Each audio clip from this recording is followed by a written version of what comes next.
ये कहानी एक ऐसी लड़की की है जो रोज शाम दाता दरबार पर फूल और तस्बीहें बेचने जाती थी। उस रोज भी वह अपना सामान समेटकर घर जाने की तैयारी कर रही थी कि अचानक एक नौजवान उसके सामने आकर खड़ा हो गया। लड़की पहले तो घबरा गई, लेकिन फिर उसने हिम्मत करके पूछा, दरबार तो बंद हो चुका है, आपको फूल किस लिए चाहिए? लड़के ने जवाब दिया, मेरा तो यही वक्त होता है दरबार पर आने का, मैं इसी वक्त हाजिरी देने आता हूँ। लड़की को यह बात अजीब लगी, क्योंकि उसने पहले कभी इस वक्त उस लड़के को नहीं देखा था, मगर वह जितनी जल्दी हो सके घर पहुंचना चाहती थी, इसीलिए ज्यादा सवाल नहीं किए।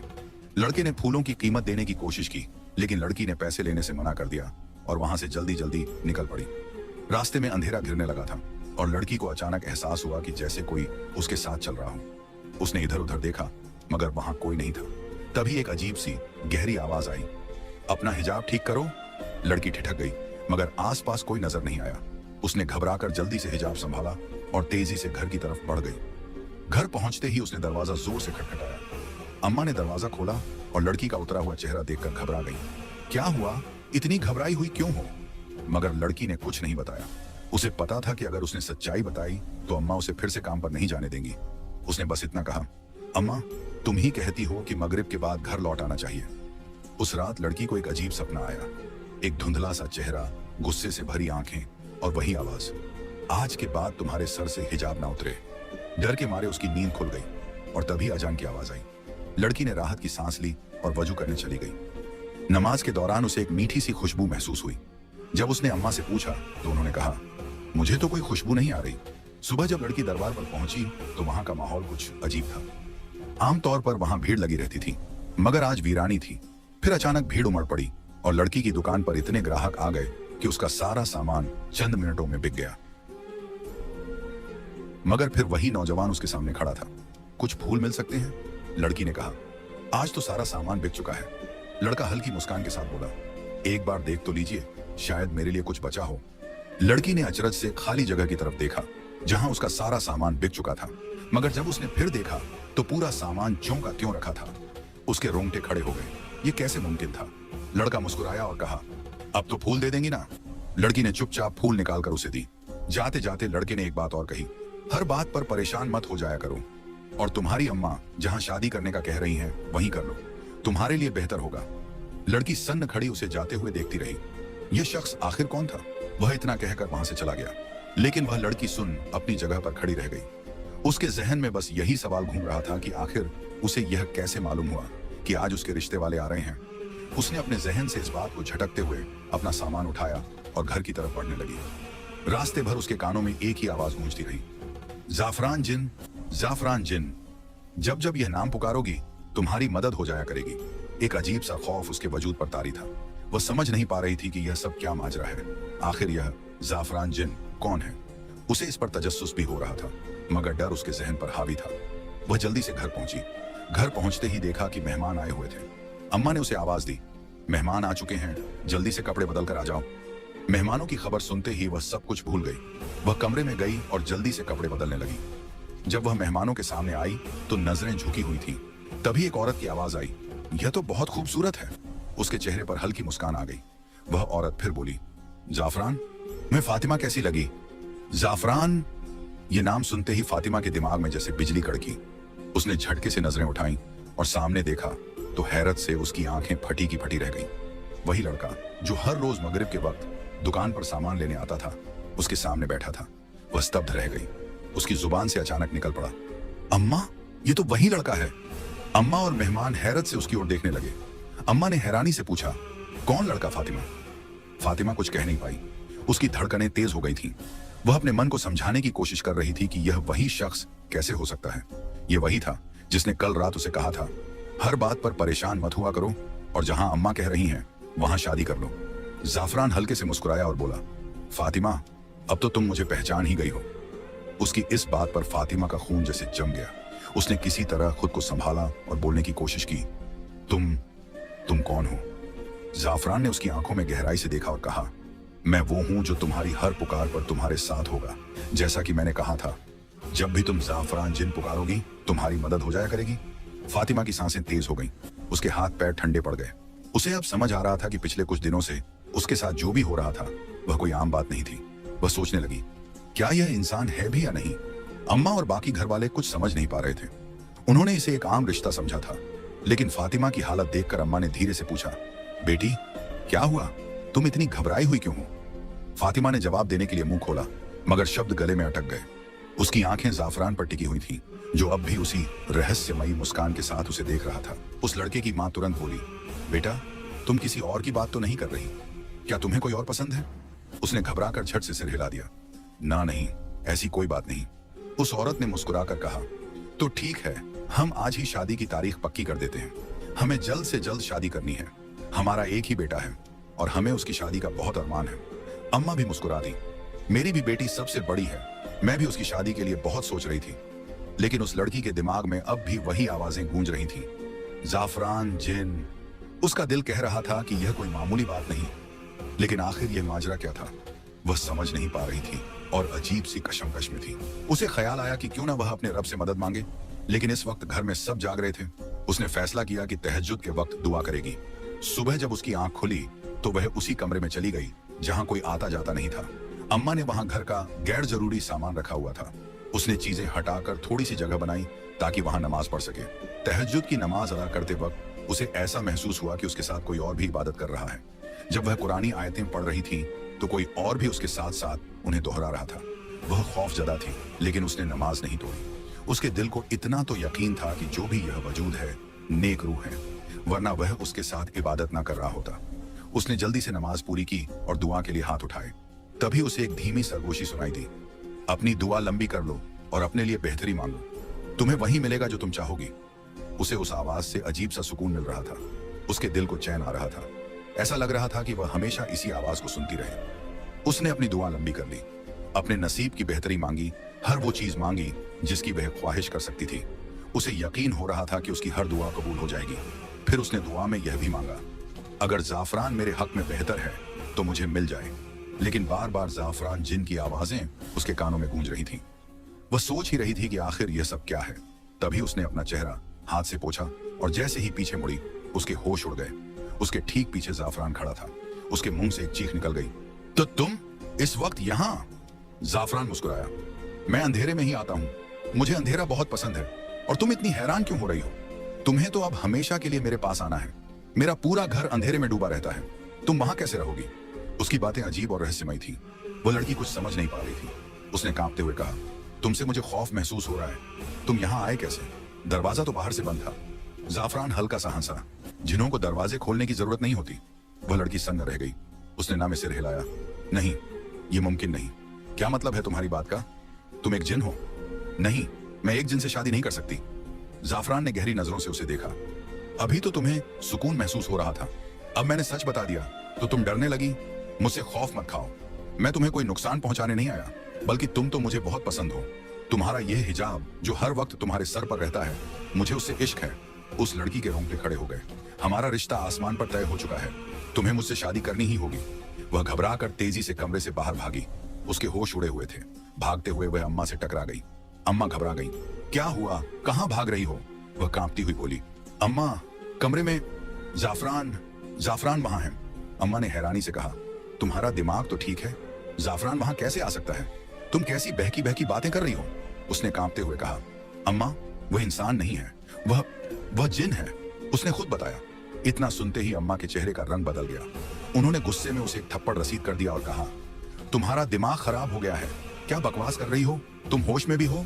अम्मा के थप्पड़ की गूंज अभी भी उसके कानों में थी। उसकी आंखों में आंसू थे, मगर वह चुप थी। जिस माँ ने उसे हमेशा प्यार दिया, आज वही उसकी बात पर यकीन करने को तैयार नहीं थी। उसका दिल भारी हो गया था। वह चुपचाप कमरे से बाहर निकली और अपने काम में लग गई। मगर उसके जहन में बस एक ही सवाल था, आखिर जाफरान चाहता क्या है? वह कौन था? और सबसे ज्यादा तकलीफ उसे इस बात की थी कि अम्मा ने उसकी एक भी बात पर यकीन नहीं किया। अभी वह इन्हीं ख्यालों में गुम थी कि अचानक किसी ने उसके सामने चंद हजार रुपए रख दिए। उसने हैरत से उन पैसों को देखा और जैसे ही नजर उठाई, उसका गुस्सा सातवें आसमान पर पहुंच गया। सामने कोई और नहीं बल्कि वही था, जाफरान। वह गुस्से से खड़ी हुई और झटके से उसका गिरेबान पकड़ लिया। तुम चाहते क्या हो? तुम हो कौन? चले जाओ यहां से। आइंदा के बाद मुझे अपनी शक्ल भी मत दिखाना। मगर जाफरान उसकी बात पर सिर्फ मुस्कुरा दिया। उसकी आंखों में अजीब सी चमक थी, जैसे वह हर चीज पहले से जानता हो। सोच लो, तुम्हारी अम्मा तो मुझसे ही तुम्हारी शादी करना चाहती है। और हाँ, एक बात और, आइंदा के बाद उनसे कुछ कहने की जरूरत नहीं है, वरना जिस तरह आज उन्होंने मेरे इशारे पर तुम्हारे साथ रवैया इख्तियार किया, वैसे ही वह आइंदा भी करेंगी। मैं उनकी आंखों पर पट्टी ही ऐसी बांध दूंगा कि उन्हें कुछ दिखाई ही नहीं देगा। उसके लहजे में नरमी थी, मगर शब्दों में एक अजीब सा डर समाया हुआ था। फातिमा के पैरों तले जैसे जमीन खिसक गई। तुमने मेरी अम्मा को कुछ किया है? उसकी आवाज कांप गई थी। जाफरान ने उसकी आंखों में झांका और हल्की मुस्कान के साथ कहा, तुम्हारी अम्मा सिर्फ तुम्हारी माँ नहीं है, वह मेरी भी माँ है। बस अब तुम्हें यह मान लेना चाहिए कि तुम्हारा और मेरा रिश्ता पहले से ही तय था। तुम्हारे इनकार करने से कुछ बदलने वाला नहीं है फातिमा। यह बात जितनी जल्दी समझ जाओगी उतना ही बेहतर होगा। फातिमा का जिस्म कांप उठा। उसका दिल कर रहा था कि वह भाग जाए, मगर उसके पैरों में जैसे जंजीरें बंध गई थी। तुम एक जिन हो, मैं तुमसे शादी नहीं कर सकती, मैं तुम्हारे साथ नहीं रह सकती। इस बार जाफरान ने लंबी सांस ली और एक कदम आगे बढ़कर उसके करीब आ गया। मैंने तुमसे पूछा था कि तुम्हें मेरी मदद चाहिए या नहीं। तुम्हें जब भी जरूरत होगी मैं तुम्हारे पास आ जाऊंगा। उसकी आवाज कानों में गूंजने लगी, वही शब्द, वही लहजा जो पहली बार उसने सुना था। फातिमा को महसूस हुआ जैसे उसकी दुनिया अचानक बदल गई हो। उसके सामने कोई आम इंसान नहीं था, बल्कि एक ऐसा वजूद था जो उसकी सोच से परे था। उसने उससे पूछा, मैंने तुम्हारा क्या बिगाड़ा है? तुम मेरे साथ ये सब क्यों कर रहे हो? तुम चाहते क्या हो? उस जिन्न ने जवाब दिया, मैं तुम्हें चाहता हूँ, मैं तुमसे शादी करना चाहता हूँ। कितनी बार बताऊं? लड़की ने स्पष्ट रूप से कहा, तुम एक जिन्न हो और मैं यह हकीकत जान चुकी हूँ। इसके बावजूद भी तुम्हें इतना यकीन क्यों है कि मैं तुमसे ही शादी करूंगी? मैं तुमसे किसी भी सूरत में शादी नहीं करूंगी और तुम ये बात आज ही लिख लो। साफरान, जो कि वह जिन्न था, गहरी नजरों से उसे देखते हुए बोला, मुझसे शर्त मत लगाना और मेरी अना को ललकारना मत, वरना तुम खुद मजबूर हो जाओगी यह कहने पर कि तुम्हें मुझसे ही शादी करनी है। लड़की की आंखों में आंसू आ गए। उसकी बातें उसे तकलीफ दे रही थी। उसने गुस्से में कहा, तुम यहां से चले जाओ। जब मैं ही तुमसे शादी करने के लिए राजी नहीं हूं तो तुम क्यों जिद कर रहे हो? मैं तुम्हारे साथ कभी खुश नहीं रह सकती। मैं एक आम इंसान हूं और एक इंसान के साथ ही शादी करना चाहती हूं। यह सुनकर जिन्न आग बबूला हो गया। उसने लड़की का हाथ पकड़ लिया और बोला, मुझे बस 2 मिनट लगेंगे तुम्हें यहां से लेकर जाने में, फिर तुम बैठी रहना अपनी मनमर्जियां करती हुई।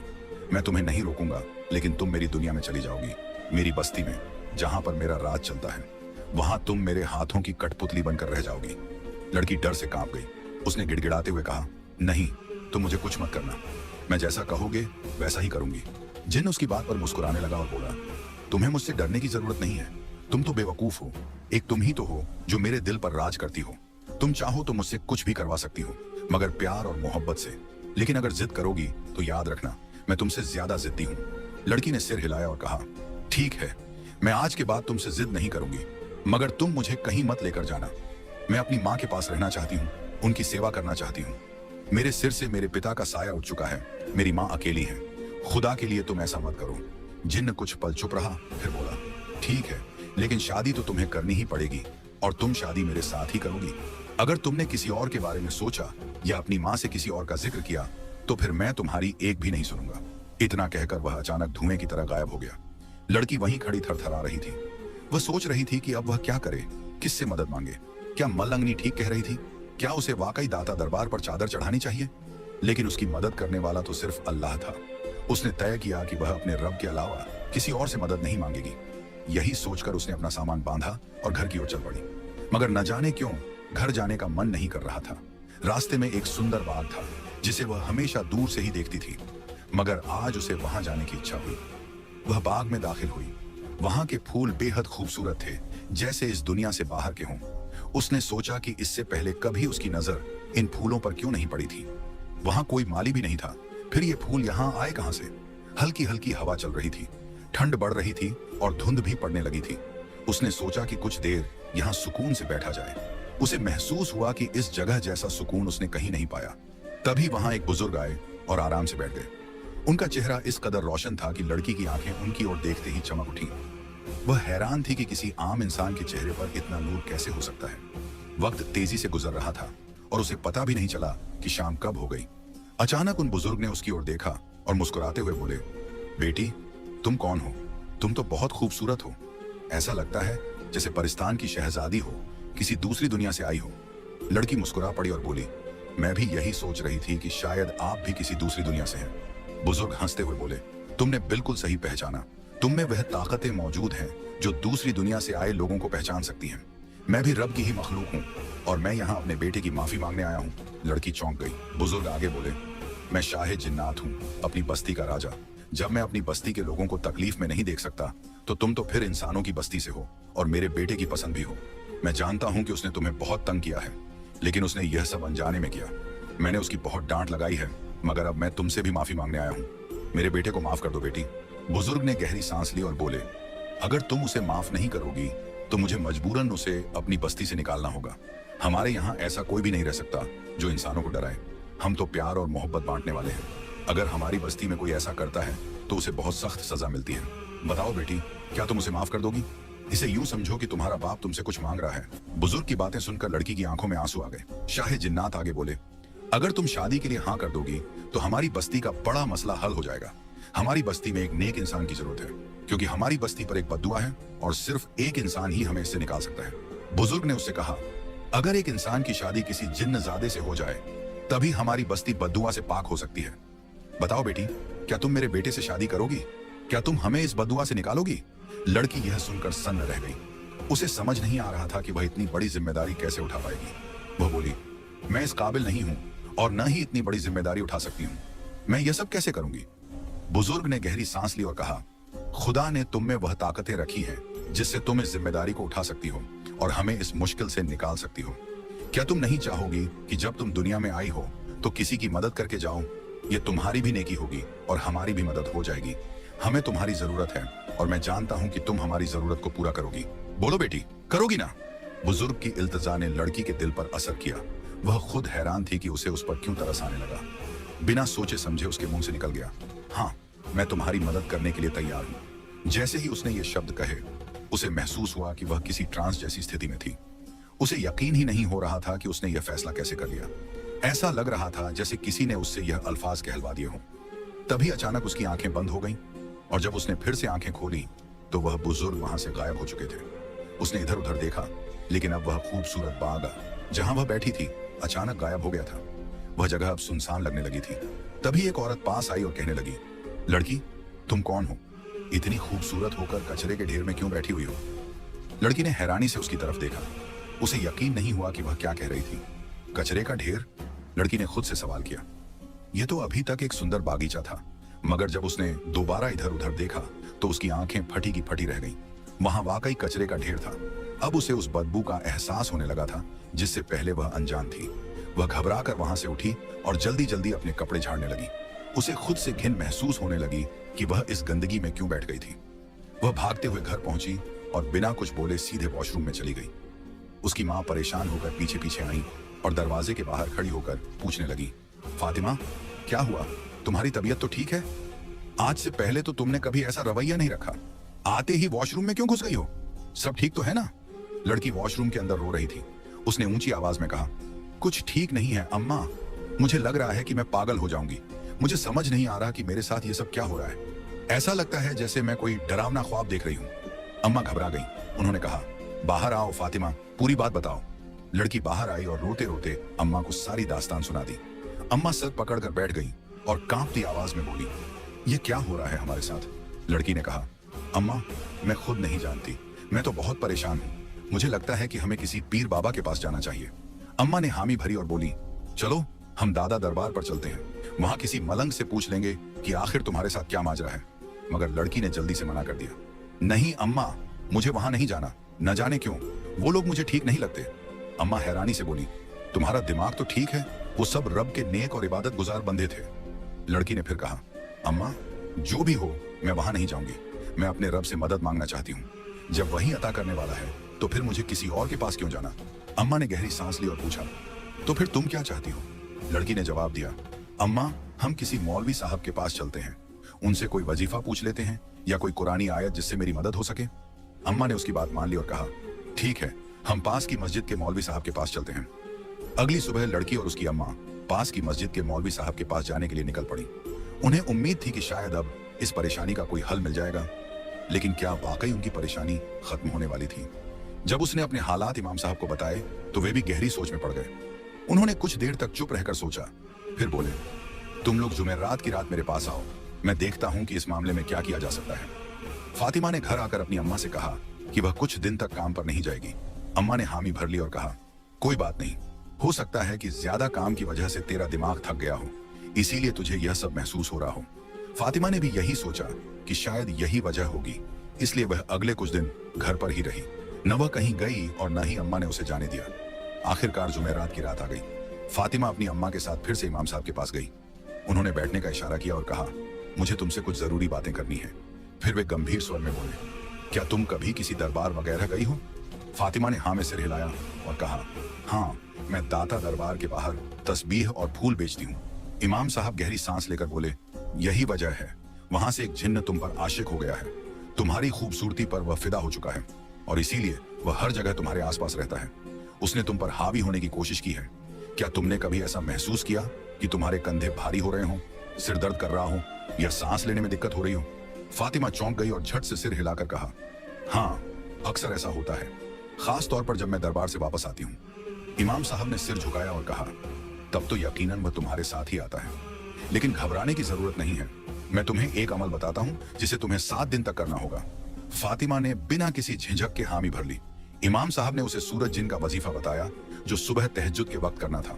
हालांकि तहज्जुद के वक्त फातिमा को अजीब सा खौफ महसूस होता था। उसे लगता था कि कोई उसके साथ खड़ा होकर इबादत कर रहा है, लेकिन उसने हिम्मत नहीं हारी और जैसे तैसे 7 दिन तक यह वजीफा किया। आखिरी दिन जब उसने वजीफा पूरा किया तो उसे महसूस हुआ कि उसके कंधों से कोई भारी बोझ उतर गया हो। उसे अजीब सा सुकून महसूस हुआ, जैसे किसी ने उसकी तकलीफ छीन ली हो। वह फौरन इमाम साहब के पास गई और बताया, मौलवी साहब, मैंने 7 दिन का वजीफा पूरा कर लिया है। इमाम साहब मुस्कुराए और बोले, अब 7 दिन तक सूरह रहमान की तिलावत करो। अपने पास एक पानी का गिलास रखना। जब सूरह रहमान मुकम्मल हो जाए तो 3 बार दिल में मोहब्बत के साथ अल्लाह कहना और फिर उस पानी को पी लेना। इंशाअल्लाह इसके बाद तुम्हें कोई असरात नहीं होंगे। फातिमा ने ऐसा ही किया। 7वें दिन जब वह सोई तो उसे ख्वाब में जाफरान नाम का एक जिन्न नजर आया। उसने नरमी से कहा, अच्छा होता अगर तुम मेरी दुनिया में मेरे साथ आ जाती, लेकिन कोई बात नहीं, हमारा रिश्ता हमेशा रहेगा। तुम जब भी मुझे दिल से याद करोगी मैं तुम्हारे आसपास ही रहूंगा। मैं जानता हूं कि तुम मुझसे डरती हो, लेकिन घबराओ मत, मैं तुम्हें कभी नुकसान नहीं पहुंचाऊंगा। ये मेरा तुमसे वादा है। फातिमा ख्वाब में ही सिहर गई। जाफरान ने आगे कहा, तुम्हारी पाकीज़गी, तुम्हारा हिजाब, तुम्हारी इबादत, यही वजह थी कि मैं तुमसे मोहब्बत करने लगा। तुम्हारे जिस्म से नहीं बल्कि तुम्हारी रूह से। इसीलिए मैं तुम्हें आसानी से छोड़कर जा रहा हूँ, लेकिन अगर कभी तुम्हें मेरी जरूरत महसूस हो तो मुझे मोहब्बत से याद करना।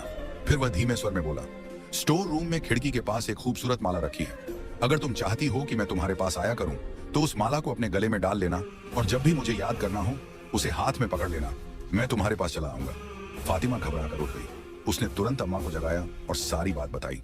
अम्मा भी चौंक गई और बोली, चलो इमाम साहब से पूछते हैं कि यह सब क्या है। जब वे इमाम साहब के पास पहुंची तो उन्होंने फातिमा की पूरी बात सुनी और गंभीरता से बोले, वह कोई बुरी रूह नहीं थी बल्कि नेक जिन्नात में से था। इसीलिए उसने तुम्हें नुकसान नहीं पहुंचाया बल्कि तुम्हारी मदद का रास्ता भी दिखा गया। अगर कभी तुम्हें उसकी जरूरत महसूस हो तो उसे याद कर सकती हो, वह तुम्हारी मदद के लिए जरूर आएगा।